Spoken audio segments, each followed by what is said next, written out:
yung gamot yung matanda. Merong kailangan niya ng kailangan niyang mag-seek ng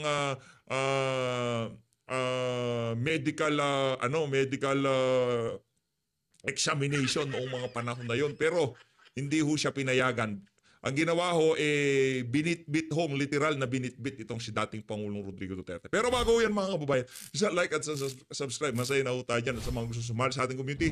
Yung joint button na dyan lang ho sa baba. Yun na nga, sa mga bago lang ho sa PH Update. Again, isa like at subscribe. Masaya na ho tayo dyan, ha? At sa mga nagpapakulay sa ating comment section, naku naman, itong si Ma'am Ariza Yen, bring him home. Mega love shoutout.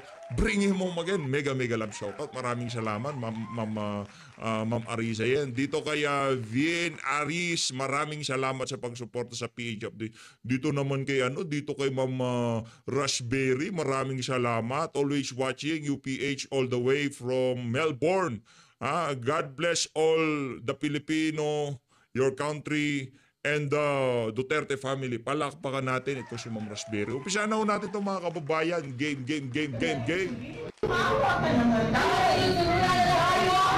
Ang sinabi nitong si Ma'am Anilet, walang insulin. Ibig sabihin, yung mga gamot ni dating Pangulong Rodrigo Duterte, siguro kulang, hindi sapat dahil gusto na siyang dalhin sa ibang bansa. Sinasabi niya, wala siyang insulin na dala, dalhin muna natin sa ospital o bimili muna tayo. Ayaw ho talagang pagbigyan. Ito, tuloy natin. Mga walang puso itong mga to, mga walang iya kayo. Grabe oh. Yan ho yung nangyaring tagpo. Grabe ho si Mama. Hindi na-prepare. Anong klase kayo? Anong klase ang mga yan, mga walang iya. Anong klase kayo? Ayan o si Torre, si Diwata. Anong sabi ni John Vic? Tinanong namin siya kung ganito, ganyan, hindi nagsasalita. Eto, nagmamakaawa na yung si Ma'am Hanilet. Walang insulin. Ang kailangan niya doktor, dalhin sa ospital. Anong ginawa nila? Pinagpilitan para pagka nga naman napadala na dyan sa Netherlands, wala nang jurisdiction. Yun no talagang gusto nilang mangyari. Yung rekta na sa Netherlands para masabi nila yung favorite nilang kataga ngayong mga panahon na to. Dahil sa pagbitiw ni dating Pangulong Rodrigo Duterte sa ICC, wala na ho silang jurisdiction. Kumbaga wala na tayong magagawa dyan sa pagpapadala nila kay Tatay Digong. Kung di ba naman sa kalahating mga walang ya itong mga politiko na to. Tuloy! Grabe ho. Ano na lang yung close in ni Tatay Digong, nakaganyan na lang. Ito ramdam ko yung galit eh. Yung tipong pagkagalit tayo na hindi tayo makapagsalita, ganyan ho yung feeling eh. Tipong parang gusto mo nang manapak. Oh, yan oh. Ayan oh, walang magawa eh. Ayan oh. Nakikita ho niya na mali na ginagawa. Wala lang hong magawa itong si Sir. Itong close in, itong si Tatay Digong. Mga walang yato mga. Alam ko tumatakbo sa isip nitong si Sir eh. Hindi lang ho natin mabanggit dito kasi baka hindi naman pala yun ang tumatakbo. Pero tayo, pagkaganyan ang mukha natin, merong tumatakbo sa utak natin.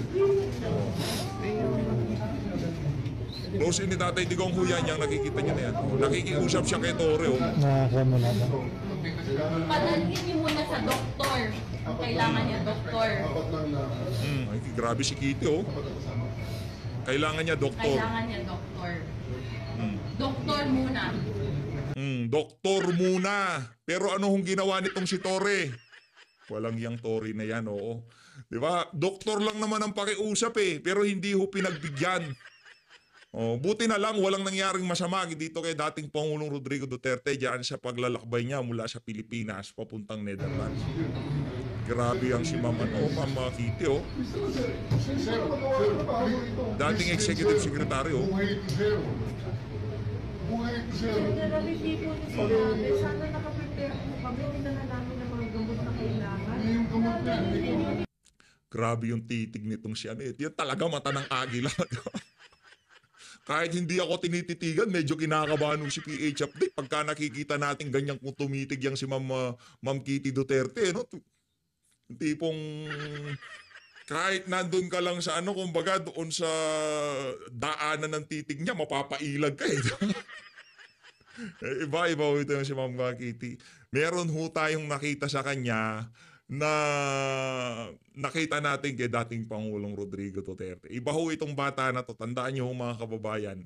Naku, siguraduhin nyo lang kayong mga nasa Malacanang. Naku, yung sugat yung sakit na binigay nyo dito sa mga anak nitong si dating Pangulong Rodrigo Duterte, kung naramdaman nyo yan noong panahong ipinatapong kayo sa Hawaii, sa bagay, yung pagpapatapon sa inyo, talaga na mga maraming linabag ang ama nyo, talagang maraming na-violate ang itong si Marcos Sr. Kaya okay lang yon. Pero dito kay dating Pangulong Rodrigo Duterte, ibang usapan ho ito.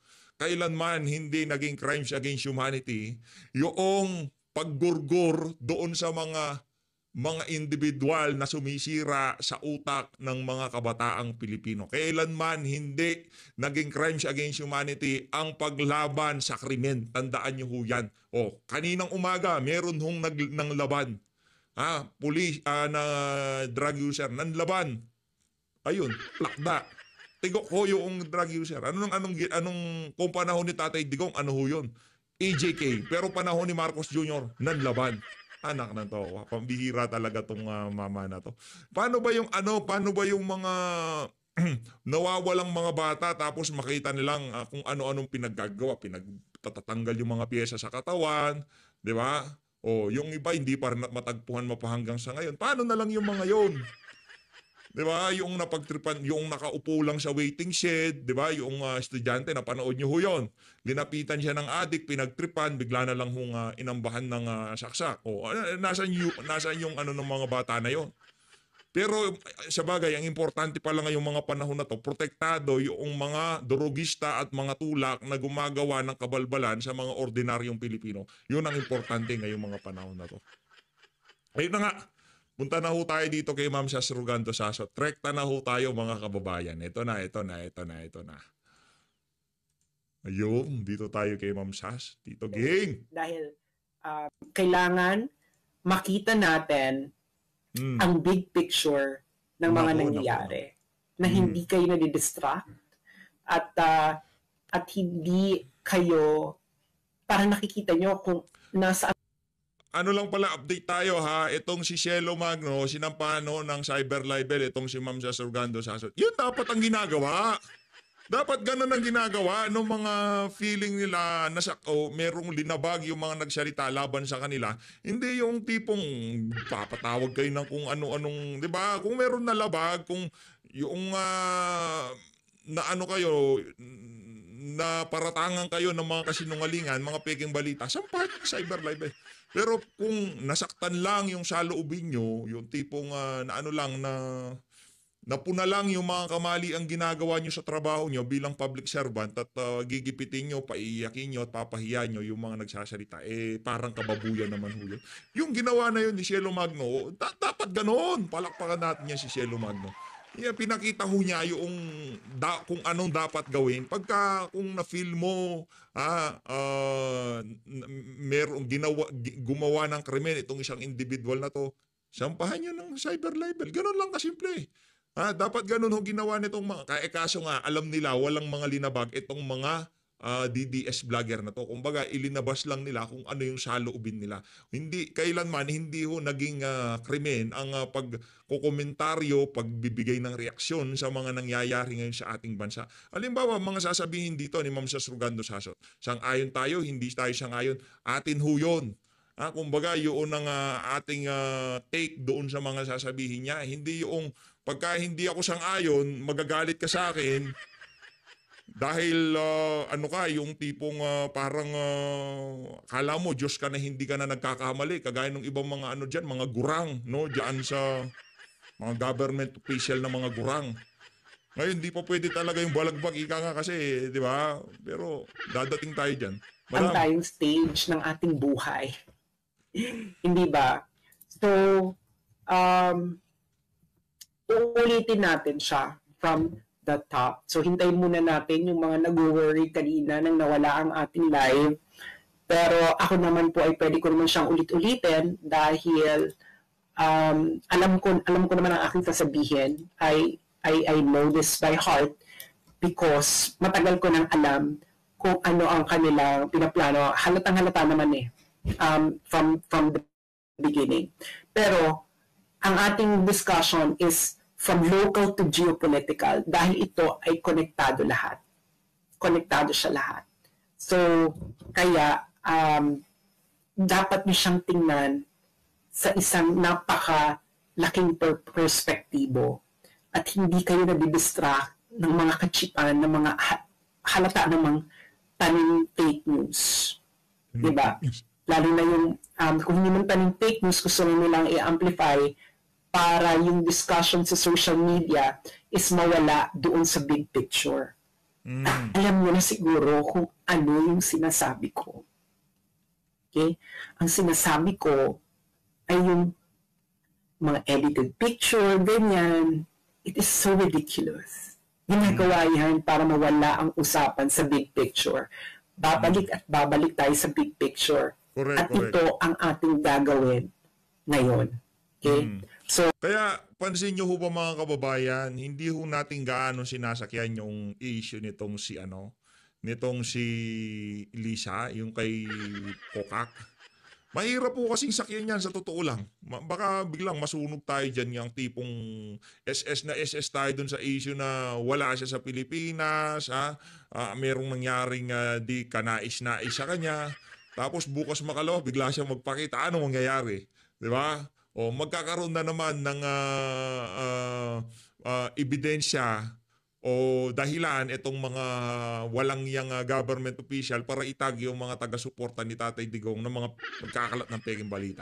At yun ho ang pinakaayaw nating mangyari ngayong mga panahon na to. Kaya pati yung mga nag-miron sa social media, hinay-hinay ho kayo sa kakashare. Pagka ramdam nyo na medyo parang kargado na, yung tipong di na makatotohanan, kahit yung pang-clickbait, wag nyo na hong gawin kasi na kumbaga yung kredibilidad ng mga DDS vlogger nakukompromiso din ho. Imagine, ito yung pangalan tapos iba naman ang laman. Ang pangit. Ang baduy. Pero sa bagay, kanya-kanya naman. Baka racket ho nila yun. paki-share na po ito ngayon. Click share. Ayan. Share. Ang gusto kong sabihin is, planado to lahat. They really want to bring down Duterte-aligned bloggers. Why? Yan ang katanungan, di ba? Isang malaking katanungan. Why? Meron po itong connection sa impeachment ni Sara at isang larger discussion, larger issue of geopolitics. Okay? Kaya dapat himayin nyo ito, pag-usapan niyo ito, magkakaibigan, magkakapamilya, magkainuman, lahat dahil hindi biro ang nangyayari sa Pilipinas. Okay? Kaya ang title ko nito is Learn from Ukraine. Learn from Ukraine. Hindi ito nadadaan sa dasal. Okay? Hindi ito nadadaan sa dasal. Maraming Ukrainians ang nagdasal. Kung feeling mo kayo ang pinagpala ng Diyos, again, malaman ho itong opening salvo pa lang nitong si Ma'am Sas, kailangan nung makinig ng ating mga kababayan dito sa Israel. Learn from Ukraine. Okay. Now, ano ba itong sinasabi ko? Mag-uumpisa tayo from the top. Okay. From the top. Yan, gusto natin. Alam niyo naman yung nangyari sa SMNI. Una nyo nalang tinarget na pabagsakin ay SMNI. And then, Pastor Apollo Kibuloy. Tagal ko na silang, si Maharlika, nag-warning na siya dyan, matagal na. Nag-warning ako. Remember, I think it was 2023, simula nilang pabagsakin ang SMNI. Bakit SMNI? Una-una, SMNI ay ang tanging talagang makikita mong pro-Duterte na media. Correct? Gusto nilang pabagsakin. Kaya nga ilang beses nawawala ang Facebook accounts at YouTube accounts ng SMNI. At anong ginagawa nilang paraan para mawala at maban sa Facebook or sa YouTube ang SMNI? Kung na magsasampa sila ng mga kaso-kaso, tapos yung mga kaso-kaso, dadalhin nila sa YouTube at Facebook at sasabihin, itong user na to, ganito, ganyan. And Facebook will oblige. Lalo na kung merong investigation, meron ng ganito, Ganyan ang kanilang taktika. Ginawa na nila to before. And remember, ang gusto nilang gawin ngayon, lalo na sa akin, and I will explain to you why. Okay? Ako mismo ang target nila. Remember yung ginawa nila kay Donald Trump? Tinanggal nila Donald Trump sa Facebook and Donald Trump sa Facebook. Kahit sa Twitter. Do you remember? Do you remember? It is the same thing that they want to do. Nagawa nga nila kay Donald Trump yan eh. Noong 2020, kailan man naban si Donald Trump? I think so 2021. Ay paano pa tayong simpleng Pilipino lang at mamamayan? Hindi ba? Mahihimay-himay niyo itong lahat. Okay? I-discuss ko ito ng paunti-unti. Uumpisahan na ngayon natin sa simulat. May battle plan talaga sila because katulad na rin ng report ng Rappler.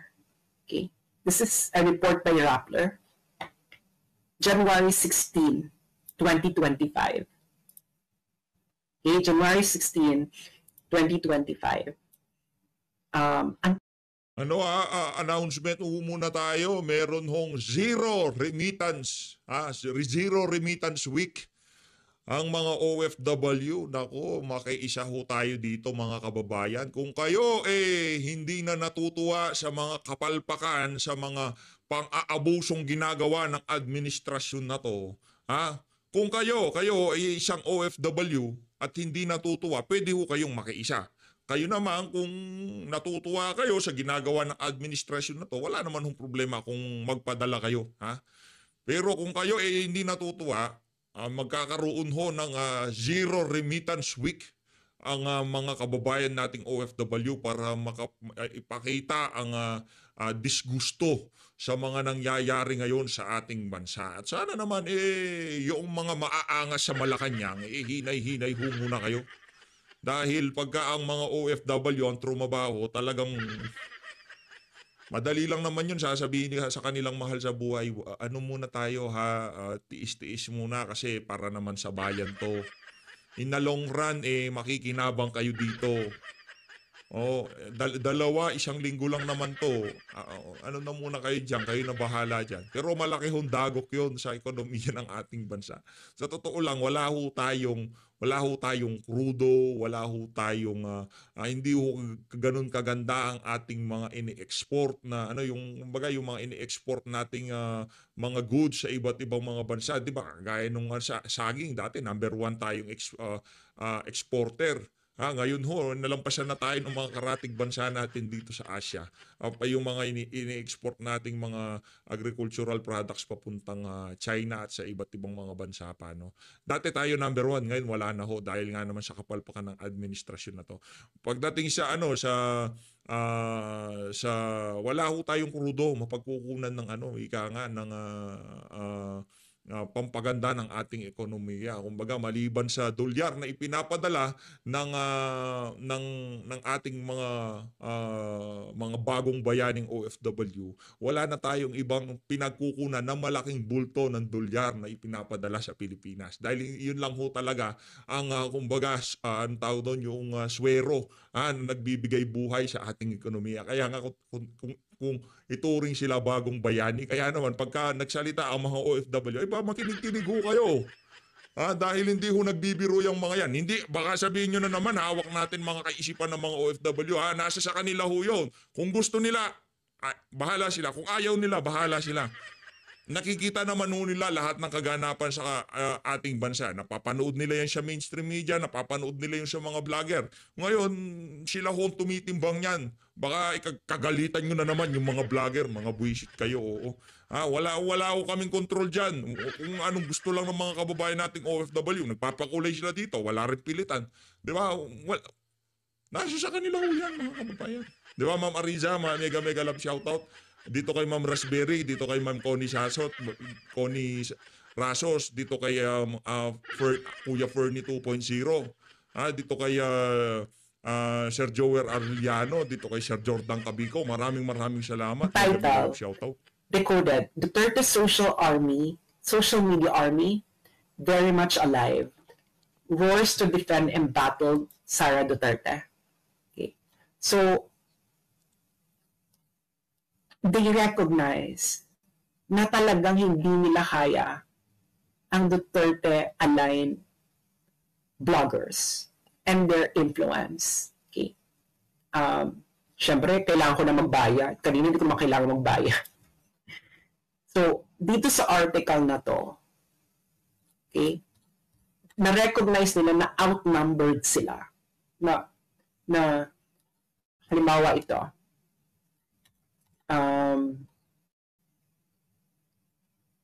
at this point though, the Duterte network seems to have the upper hand in dominating the discussion on Facebook. Okay. Ayun ang kanilang recognition na. Ang problema kasi dito, akala nila pag napatahimik nila ang mga vlogger, makokontrol na nila ang naratibo.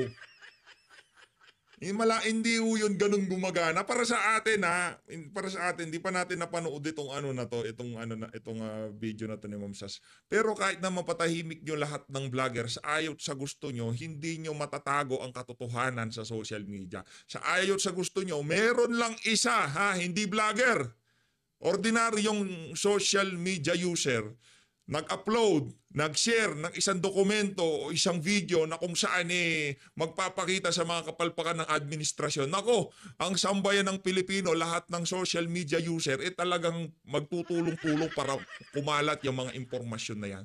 Yung mga vlogger, kumbaga marami lang following, pagka ilinabas nila, mabilis mag-viral. Yun lang naman ho yun. Pero sa ayaw sa gusto nyo, pagka meron kayong kapalpakan ginawa, ilalabas at lalabas yan. Yung mga hindi vlogger, biglang magiging vlogger. And daming social media user na taga-suporta ni dating Pangulong Rodrigo Duterte. Sa ayaw sa gusto nyo, hahanap ang mga tao na mapapanooring mga content, babasahing mga post, hahanap ang mga taga-suporta ni dating Pangulong Rodrigo Duterte. At ang algorithm, kung ano ang interest mo, sa ayaw sa gusto mo, aabot sa iyo kung ano yung mga nagbabiral na naratibo sa social media. Di natin maintindihan, no? Mahuhusay naman ho yung mga nila dyan, yung mga nag-aanalisa sa kanila pagdating sa social media. Alam naman ho nila kung ano mga ginagawa nila, pero hindi ho natin maintindihan bakit hindi nila makuha-kuha kung paano gumagana ang social media. Hindi ho to nakukuha sa brute force, hindi ho to makukuha sa persahan.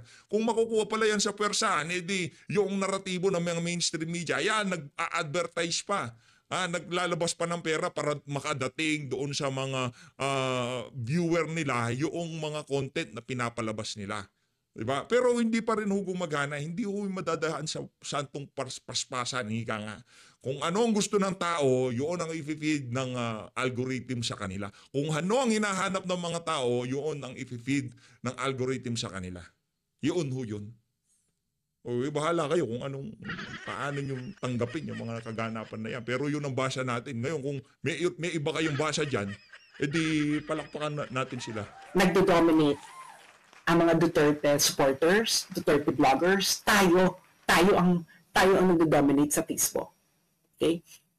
Correct. And then, syempre, sino ang special mention nila dito na blogger? Ako. Okay? Ako yung kanilang special mention. So, you know that there is a target behind my back. At Rappler yung naglalagay na ako talaga yung pinangalanan nila doon. That's not a coincidence, no? That's not a coincidence. Bakit? Ang Rappler po ay isa po ito sa mga recipients ng National Endowment for Democracy grant or NED. NED. Grant recipient sila niyan. Si Maria Ressa ay official ng NED. Okay, papakita ko sa inyo. Para with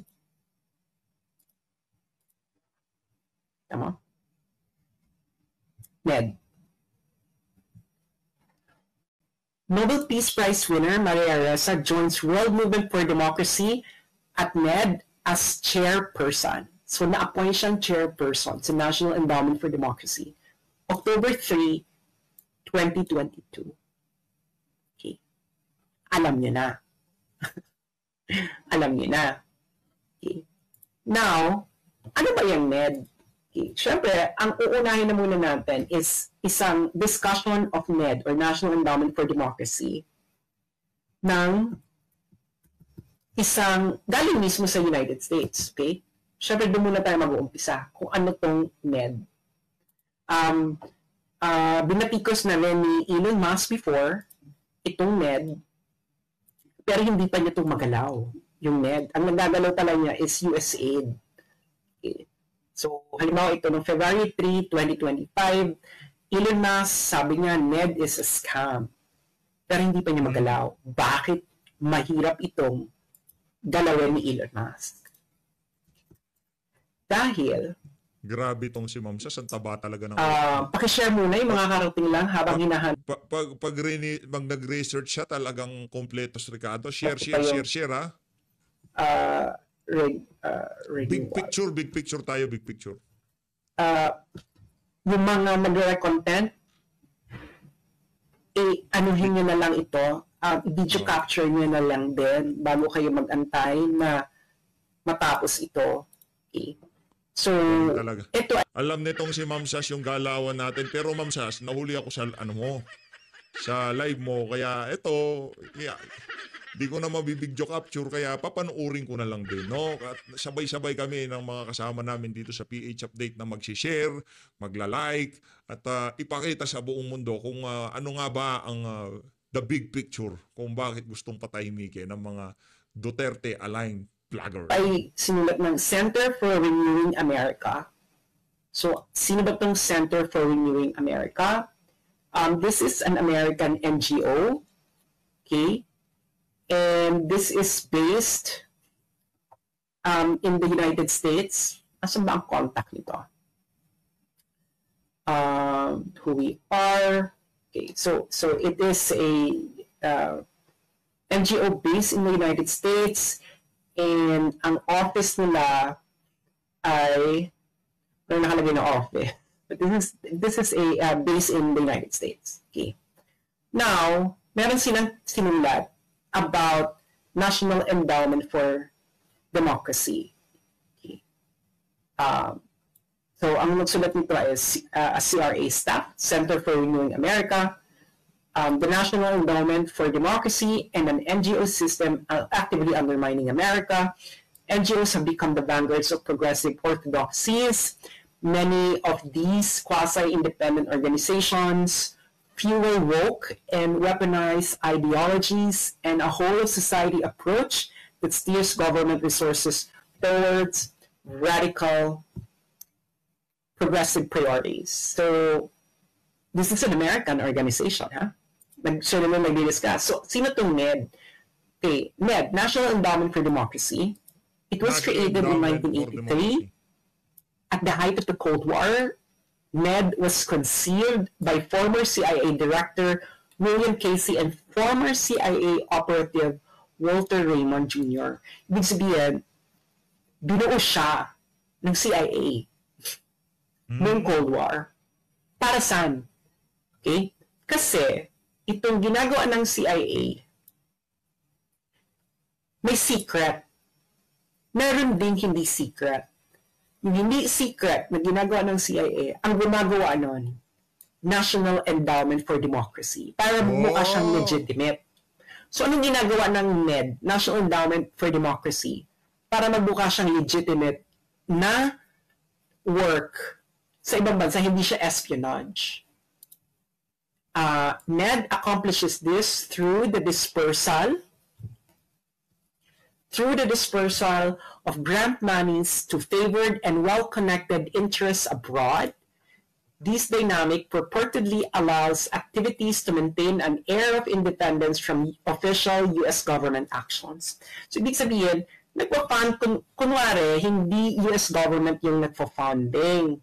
Pero ang nagpo-funding talaga ng National Endowment for Democracy is US government. So magpo-fund ngayon sila ng mga NGOs. Okay. So anong connection? Meron dito yung discussion, yung Center for Renewing America, na ginawa ng NED. Okay?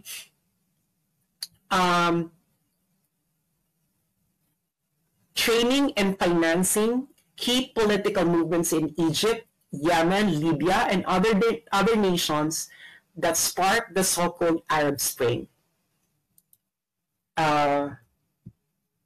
In 2011, directly contributing to the geopolitical turmoil that has engulfed the Middle East over the 13 years. This is a discussion of Center for Renewing America. This is a think tank, a conservative think tank based in the United States. Ano we-discuss ito? Among the groups unintentionally empowered by NED's pro-democracies meddling in the Middle East are radical jihadists like the Houthis in Yemen, the Al-Nusra Front in Syria, and the Islamic State, otherwise known as ISIS in Syria and Iraq. Nako, Ito na, tayo pupunta dyan. na tayo sa Ukraine. Ito na. Served as the tip of the proverbial spear for heightened CIA and State Department efforts to foster political revolution in Ukraine. So yung steady stream of NED grants to Ukrainian political entities and movements advanced both the Orange Revolution and Maidan Revolution that paved the way for the current Ukraine-Russia war. So sino pinandingan ng CIA founded NED sa Ukraine? Ito sabi ng Center for Renewing America, na isang think tank, conservative think tank sa United States. Among the hundreds of grants to Ukrainian political entities going back to 2014 are payments to judicial organizations and judges, grants to NATO-adjacent political entities like European Institute for Democracy, and funding for the Media Development Foundation to train Ukrainians to develop effective anti-Russian propaganda. Nagigets yun na. Ang nagsulat nito ay isang conservative think tank sa United States, ang Center for Renewing America. So yun ang kanilang pinandingan. Okay. So, ito pa, bago daw kinlose ng NED ang kanilang mga grants, searchy, kasi dati pwede mong i-search kung sinong pinafundingan nila. Ang data daw nila, ang nakalagay is tens of millions in US dollars to Ukrainian entities and anti-Russian interests in Ukraine with more than 330 unique grants. During the height of the Orange Revolution sa Ukraine, yung NED daw infused, ibig sabihin nagbigay ng more than 2.3 million US dollars directly into anti-Russian institutions and activists, including the activist arms of Ukrainian political parties and George Soros Open Society foundations, in support of preferred candidate Viktor Yushchenko. NED's funding streams, ibig sabihin yung mga funding daw ng national democracy para sa mga anti-Russian activists and institutions ay nag-increase ng 52% the following year to more than 3.5 million US dollars hanggang matapos na yung Orange Revolution. And we all know what happened to Ukraine. Okay? We all know what happened to Ukraine. Now, I'm going to discuss to you the structure ng National Endowment for Democracy. Okay. Lahat ito ay magkaka-connect later para nasusundan nyo. So, may pop quiz po tayo mamaya. Sana maghanda po kayo ng 1/4 sheet of paper. 1/4 sheet of paper para kayo ay handa later sa ating pop quiz. Okay.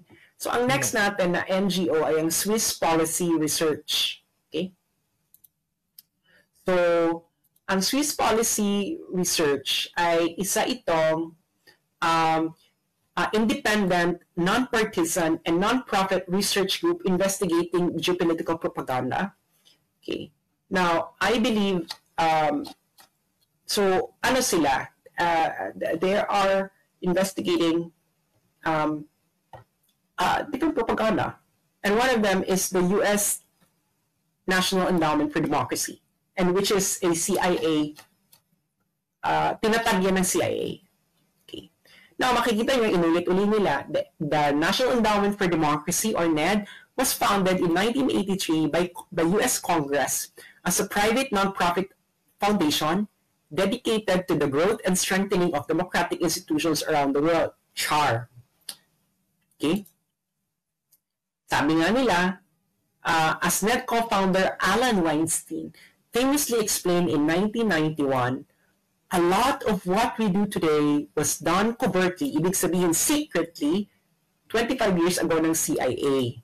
At ang mga activities nila ay information operations, subversion, and regime change campaigns. Kaya di ba nung panahon ni Duterte, grabe yung panawagan na ng regime change, tatanggalin si Duterte sa pwesto. May funding kasi. So pupunta na natin yung pinafundingan nila sa Pilipinas. Okay.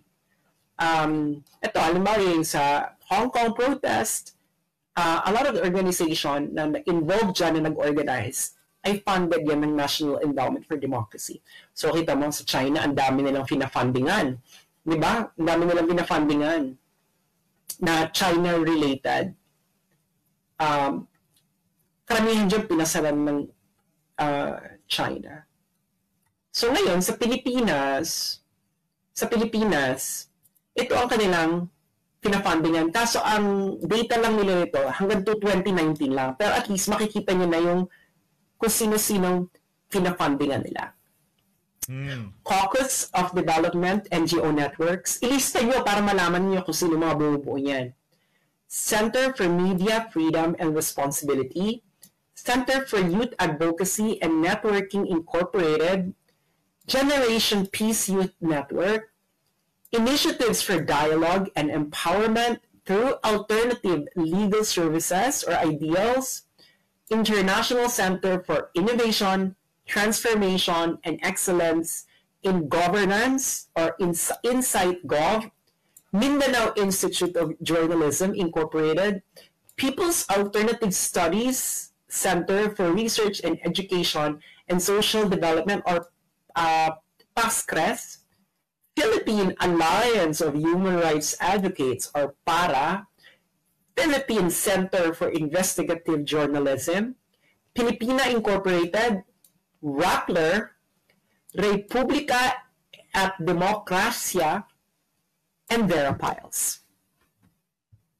So, si Rigoberto Tiglao, na-document niya yung ilang years yung na-document ni Rigoberto Tiglao na pinafundingan ng CIA-founded na National Endowment for Democracy. Okay.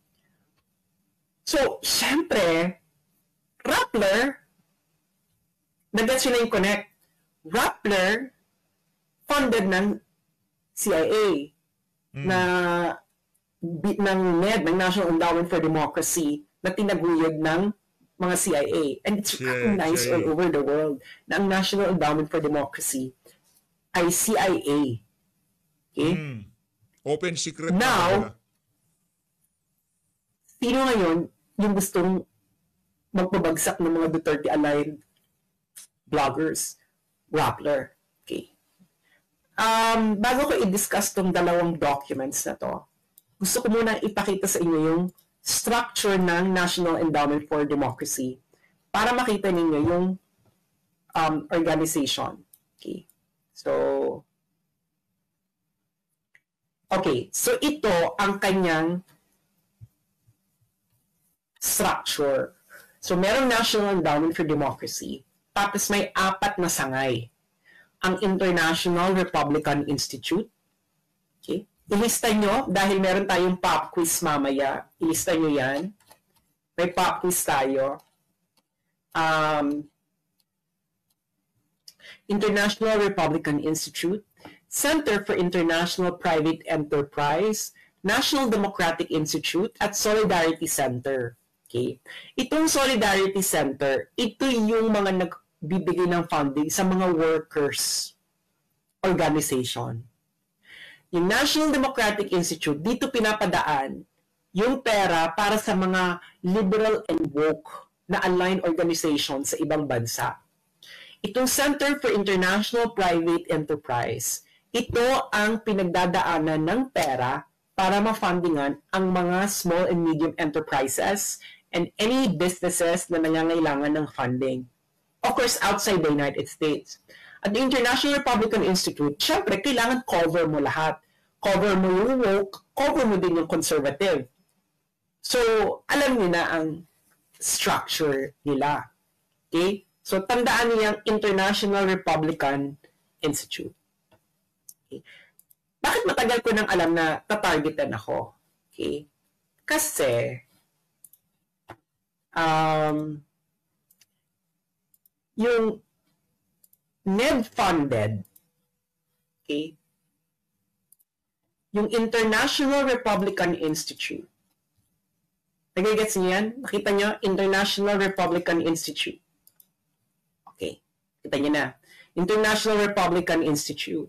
So itong International Republican Institute na under ng CIA na organization, na National Endowment for Democracy, nag-publish sila ng isang report noong 2023. I believe na-release nila to ng June 2023. Ang title, Countering China's Information Manipulation in the Indo-Pacific and Kazakhstan, a Framework for Understanding and Action. So nakita niyo yung sinabi ng Rappler, di ba? Pro-China, Duterte. Tapos nakita niyo naman ng hearing, di ba? Papakita ko sa inyo ng hearing kung ano yung kanilang gustong palabasin. Okay? Diba? Para makikita nyo ang pagkatahi-tahi ng lahat at na nakikita nyo ang big picture. So, makakapunta pa lang dito, paki-share po ito. Okay. So, nakita nyo na ang mga China-funded seminar for Filipino social media influencers ex-PCO chief admits.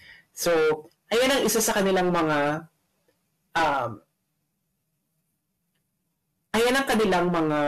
eksena sa buhay, hindi ba? So, nakita niyo yung pagkatahi-tahi ng lahat. At alam niyo na rin kung bakit nagtatag sila ng pro-China, etc. Because may pera. Okay. Now, pupunta ngayon. Yun ho pala ang buong kadahilanan kung bakit talagang benta-benta yung pro-China na yan. Yung China-sponsored, anong tawag dito? Yung nag-seminar, di ba? Tayo dun sa report ng... May pera pala dyan. Pupunta ngayon tayo sa report ng International Republican Institute. Again, ang International Republican Institute, ano agad ito class? Ang IRI, sangay siya ng ang IRI, kung natatandaan ninyo, sangay ng anong organization ang IRI. Please write in the comment section kung natatandaan nyo.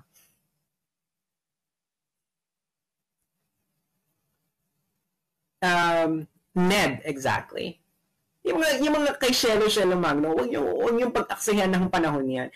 What they really want is for them to have a case and then go to Facebook and to permanently remove me from Facebook. Well, we have a bigger picture. Yari ka dito, Shelo Magno. Yan pala ang endgame nyo dito kay Ma'am Sastro Gando sa atin. Yung mga gamit-gamit Shelo Magno, they are simply little figures in the bigger story. Okay. So, nirelease ito ng IRI. So, natatandaan nyo kung anong part ng IRI noong 2023. Pinublish nila ito ng mga June 2023. Okay. June 2023.